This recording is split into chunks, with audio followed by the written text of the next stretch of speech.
suggestion you give me one of either me or you, me or him, your clip note. About what? Somebody said, Tom, give me your clip note. I don't know what you said.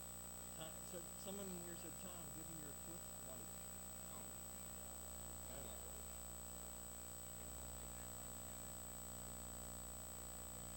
try. This might work better. You want me to? Well, I'm going to be with the tablet, so you want me to have it or?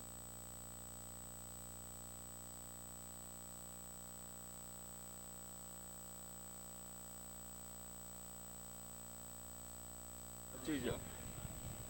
So author, give us a tip. Okay. Testing. 1, 2, 3.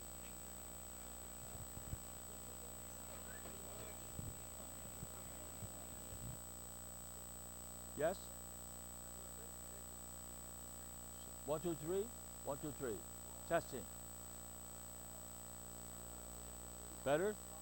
Okay. I can talk this way? Good. Hold on, Tom's wiring me up here.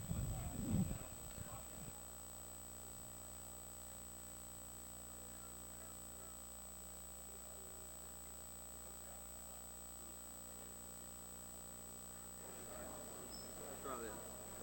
Hey, when you guys, if you guys get up, watch the table over there. How do we turn this off? So, Turn it off. thank you.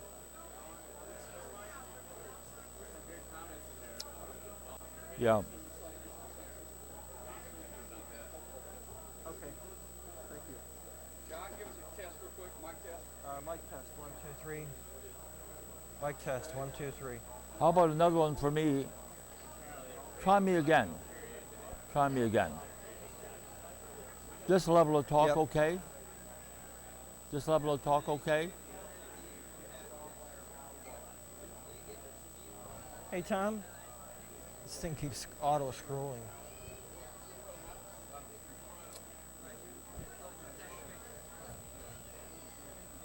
Babies off the table. Y'all aren't using them. That's right. Hey, Tom. How do you. Freddie. This thing keeps auto scrolling. No, you need to scroll by yourself. Hey, That doesn't I'm trying to scroll back. Okay? But then it keeps. I'm going to reduce the level of my intensity of my talk. Yeah, yeah. I'll talk. I'll talk at this kind of level. Yeah, this kind of level will be all right. This level, okay. Talking this level, that's okay. How's my Thanks. Freddie? How's my level, Freddie? 1, 2, 3. Okay. I guess first off, we'll start out with your volunteer service. People want to know more about your volunteer service. To amateur radio, or which? Yeah, with regard to amateur radio. Well, I've been involved in all the phases of amateur radio over the years.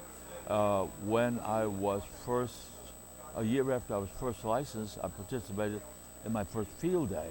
That was an enormous experience. And then later on, I got interested in DX, and I pursued DX a lot. In fact, that's always been a lifetime pursuit on my part, is to do the DX deal. Of course, went through the worked all states kind of stuff. And then later on, as I became involved with various clubs, we did all kinds of outreach type things out to the community to educate the community about amateur radio. And so it's been all the way through life to do that kind of a thing. It's I think it's part of the amateur radio requirement. I think as amateur radio guys get more acquainted, they want to give back to the community. Community could be new hams, or it could be outside of the ham community. There's all kinds of avenues to do good work in the amateur radio business. Okay. What type of antenna did you use before and after the war? That's one of the questions. When I first got licensed, my home was in Chicago, Illinois, and I had a typical city lot, which is about 30 feet wide and about 125 feet long. So on our little bungalow, the question was in my mind how to put put an antenna up. I finally decided to put up a dipole, long line antenna, and I needed support at one end of the lot, which was an iron mast about 50 feet. Unfortunately, too close to a power pole. It always annoyed me to be that close because I thought things might happen. And the other end was anchored at the other end of the lot, and I had the proper insulators up and then drew the down lead into the Radio Shack. And with that, and I thought at those days that that was probably the limited of the kind of antennas that I could have. But I was not very well experienced. Remember, I was only licensed about a year at that time. And there were practically no beams in those days at all. So I took the simplest way out, and that is a simple antenna. And it worked very well for me for a couple of years. All right, next question here is from Rick, N1HID. Of all the amateur radios that you've had, that you've operated, which one do you like the best? Which one did you like the best? Well, actually the one that I liked the best was a surplus HRO, which I acquired right after the war. And I thought that I was in heaven when I got that thing. Why did I think that? Well, first of all, HROs at that time were top of the line.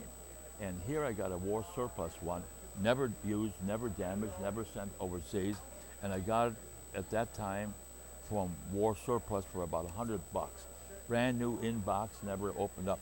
I took that thing out and I thought it was on heaven, because as I was beginning amateur radio, I could never afford that kind of a piece of gear, the quality of that piece of gear. So that was my best one. I remember that very fondly.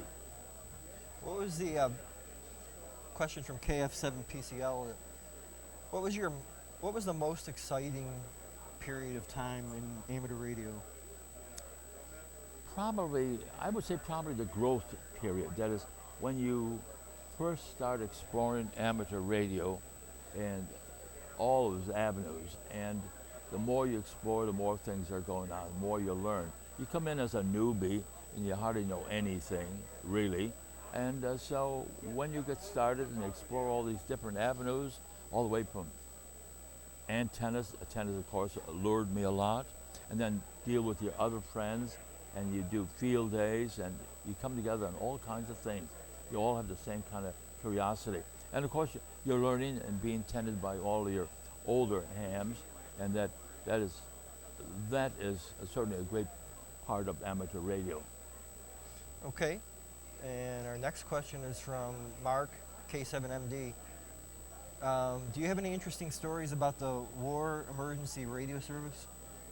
I think it was called Weirs at that time. Yeah. Basically what happened was when the war was declared, it was declared actually on the day after, December 8th, but already on December 7th, all kinds of communications were banned, and that was amateur radio. Then the amateurs tried to come together to be part of the infrastructure, tending to the store, as it were, potential saboteurs all over the place. And so we got together and offered our assistance, our communication assistance. And oftentimes we brought our own gear in to help do that communications. And it was strange in the beginning, and just before the war period got started, the federal government, the military part, was so devoid of equipment, they were buying up amateur radio equipment. Now think of that, the diversity of amateur radio equipment that is around at any place, and the government is buying this up with the thought of this going to be helpful to the war effort for the troops and all that. And that was a strange thing. But in the civilian area, where the hams came together, there might have been older hams, particularly older hams, were not subject to going into the service, and they would bring their equipment over, and they would have a network that would operate regularly and acted as as a communication police and provider in those war years, during the 1942, 43, 44, and the early 45. Okay. Next question is, why do you think people don't no longer homebrew? Why Well- are people no longer doing that? Well, I think the answer is quite simple, really. Of course, when I came aboard in amateur radio, let's see, I first got acquainted someplace about 1935, 36, something like that. And I could not afford a QST, which is my major source of information. And so, in the place where I found a QST available, I would look into it and not want to pay the cost of the issue. So anyway, in there was all the kind of stuff to build. And later on, I acquired a handbook, AWL handbook in 1941, and that really opened everything up. What I discovered was, among my friends and colleagues and all that, that we did not build a receiver because that was too complicated for us for various reasons, and we would try to buy a receiver. You could buy a receiver for 29 bucks, but when it came to the transmitter, we almost universally built a transmitter. It has more flexibility for us. The parts could come from old radio sets. We could put them together, and that's all we need to do is to perfect our soldering skills, and that was relatively simple. So you could build a, say, 10 watt, 25 watt type transmitter with a receiving tube. That could be a 6L6, something like that. They had come out at that time, and that was basically looked like a powerhouse of a tube, but you get 15 watts out of the thing. So with a minimum amount of work, chassis work, and reasonable soldering, you're on the air. And that took a minimum amount of money, probably a minimum amount of time, and it was a great learning experience. Okay. And Bill, lost my place here in the. And Bill W3WM also thank you for your World War II service. Next question is Marshall K1CFP. Based on your, lost my place again. Based on your 76 years of continuous amateur radio activity, what do you think is the future of ham radio? Well, it just came from the youth forum, Marshall, and if you sit through one of those, you get starry-eyed and you say the future is terrific. As a matter of fact, they talk about a lot of things that flew over my head, and that's the new future of amateur radio. That these are kids are very, very facile with the new technologies. You get an idea sitting in on the talks given over there. They're talking about a lot of things that are the future of amateur radio. They deal with that as simply as we used to do whatever we did many, many years ago. So they're the future, and when you come out of there, you say, wow, amateur radio is going to continue to grow. And you get very heartened at that point. So that's my answer. I think there is continued good growth. Okay. What do you think about new technologies such as software-defined radio? Well, I like all the new technology. The Flex Radio, I'm looking right out here at Flex Radio Systems as an example. And this is very, very interesting to me. And but I have to confess that what happens here as you get older and older, it seems that the time you have We're available, on camera right now. time you have available to do things seems to become less available. A number of things gang up on you. Life gangs up on you. Family members get sick or they require a lot of attention, which is the case for me.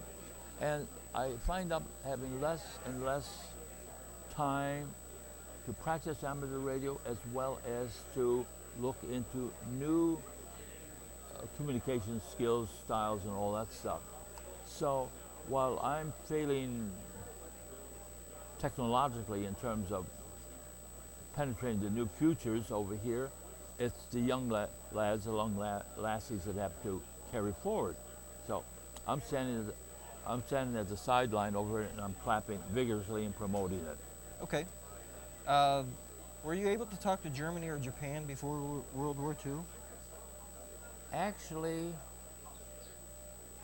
Was it permissible? Or? Oh yes, it was perfectly permissible. Yeah, everything was open at that time during the early years. I was a newbie ham, and on a city lot, it'd be very difficult to put up a beam. In fact, beams are really not well utilized or known. And so on a city lot, you got to adapt to whatever you can. And that was a long wire. And at that time, I realized that I had to do the grow up type stuff. And grow up at that time meant doing what you have to do, compromise with a city lot and a relatively short antenna. And in those days, I'll tell you this, in those days, most of the activity was on the low bands, like 160 and 80. Those were the two treasured bands. And the very high frequency band, like 10 meters, was I'll put it this way, an unstable band because of the equipment that we had in those days. So that was hard to utilize. And 20 was the next long distance band. And on the shortwave broadcast, I would listen to Moscow, Berlin. They had tremendous broadcasting facility. You could hear them on a feeble piece of wire.